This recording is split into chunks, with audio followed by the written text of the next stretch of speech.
बेहद सजा हुआ रूम, उसमें लगे अलग अलग टिमटिमाते एलईडी बल्ब्स और कई सारी कैंडल्स की रोशनी, ऊपर से रात का पूरा दिखाई देता पूर्णिमा का चंद्र, यह सारी चीजें सपना को मदहोश किए जा रही थी। शाहिद रूम सजाकर मैं थोड़ी देर में वापस आता हूँ कहकर सपना को उस रूम में अकेला छोड़कर चला गया था। सपना जो शाहिद से इतना प्यार करती थी, उसके लिए उसने एक बार कहने से ही वह अपना घर छोड़कर उसके साथ आ गई थी। इस बात का उसको कोई अफसोस नहीं था। सपना को अपने सपनों का राजकुमार मिल गया था। इन दोनों ने भाग कर शादी कर ली और आज उसने उनके मिलन की रात थी।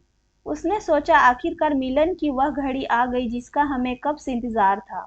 दौड़कर सपना ने दरवाजा खोला और जो सामने उसने देखा, उससे उसके सारे अरमान धरे के धरे रह गए। दरवाजे पर शाहिद खड़ा था, लेकिन अकेला नहीं था। वह अपने साथ 8 लोगों को लेकर आया था। वह सभी आदमी थे उसी की उम्र के। उन्हें देखकर सपना ने शादी की तरफ सवालिया नजरों से देखा, जैसे पूछ रही हो क्या मजाक है।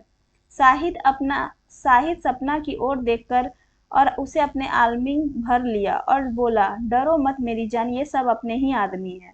शाहिद सबको रूम के अंदर लेकर गया। सपना सबको पानी देने गई, तब सब उसको छेड़ने लगे, जिसका वह विरोध करने लगी। और उसे यह देखकर बहुत आश्चर्य हुआ कि शाहिद कुछ भी नहीं बोल रहा था। उसका दिल तब टूट कर चूर चूर हो गया जब शाहिद ने कहा कि जो सबसे ज्यादा दाम लगाएगा सपना के साथ वही आज रात बिताएगा। सपना को अब समझ में आया था कि शाहिद उसके साथ जिंदगी बिताने के लिए नहीं, बल्कि उसे बेचकर उसकी इज्जत मिट्टी में मिलाने के लिए यहाँ लेकर आया था। सपना को अब काफी पछतावा हो रहा था। उसे यह सोचकर और ज्यादा रोना आ रहा था कि काश उसने अपने बाबा की बात मान ली होती, जो पहले से इस प्यार के खिलाफ थे। वे उसे काफी समझाते आ रहे थे कि उन्हें शाहिद अच्छा लड़का नहीं नजर आता है, लेकिन सपना ने उनकी एक न सुनी। शाहिद के पैसों की बात पर उसके साथ आए लोगों ने बंदूक निकालकर उसी पर निशाना लगा दिया और बोले, पैसे तो नहीं, लेकिन सपना के बदले तुझे मौत जरूर देंगे।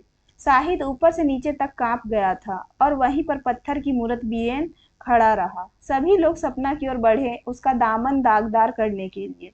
सपना सोच रही थी उसके साथ कुछ भी गलत हो, इससे अच्छा उसको मौत आ जाए। जैसे जैसे लोग उसके करीब बढ़ते जा रहे थे, सपना और भी ज्यादा डरती जा रही थी।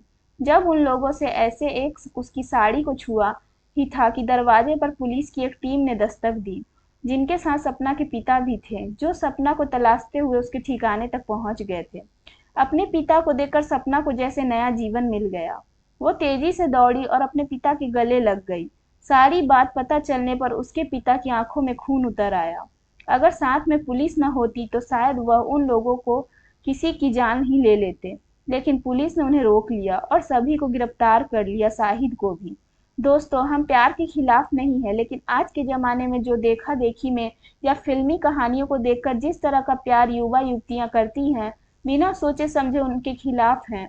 अपने माता पिता और परिवार को दुखी कर कोई भी प्यार कभी सफल नहीं हो सकता।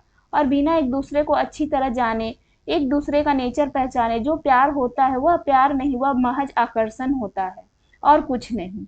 आशा करती हूँ यह कहानी आपको समझ में आ गई होगी।